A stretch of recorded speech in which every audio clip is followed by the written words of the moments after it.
Ay, hello mga Zay, dito po kami ngayon sa kalsada kasi po gusto ng anak ko na magala-gala sa kalsada. Gusto kasi niya na maglakad-lakad daw siya. Alam ko namang hindi pa marunong magsalita yung anak ko. Pero nakita ko sa mga reaksyon niya kasi pag pumasok kami sa bahay, ay galit yan, galit. Umiiyak eh. Ay nako, gusto talaga ng batang ito yung palagi kaming lumalakad dito sa labas kahit sobrang init.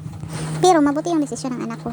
Para na lang din na ma-exercise din yung mama niya kasi po palagi na lang daw nakahiga. Charis. Nasama patuloy ako sa exercise ng anak ko. Baka marunong na din akong lumakan nito. Papunta sa maling tao. At ayun na nga, gusto na niya mapag-isa kasi po ayaw na niyang magpahawak. Papalayo na po ako sa kanya para kunan ko siya ng video na siya lang mag-isa na lumakad.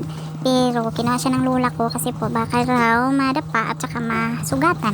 At ayan na nga, nakita nyo na yung lola ko naman yung humawak kay baby boy namin na lumalakad. At syempre, vlogger ang mama. Syempre, kunan ko talaga sila ng video na magkahawak kamay. Swerte ko talaga sa lola ko kasi po ito yung kaabag ko, yung bago akong panganak. Siya yung kasama ko palagi sa bahay. Magkarga kay baby kasi po hindi po ako masyado makakarga. Kaya po masakitin ako eh. Mas buti pa yung lola ko. Very energetic, charis. Ito na yung baby ko, nagkaang-kaang sa paglakaw. Intindihin nyo na lang yung Tagalog kasi po, hindi po talaga ako fluent mag Tagalog kasi Bisaya ako eh. Thank you for watching. Okay na to, pang long form video. Bye!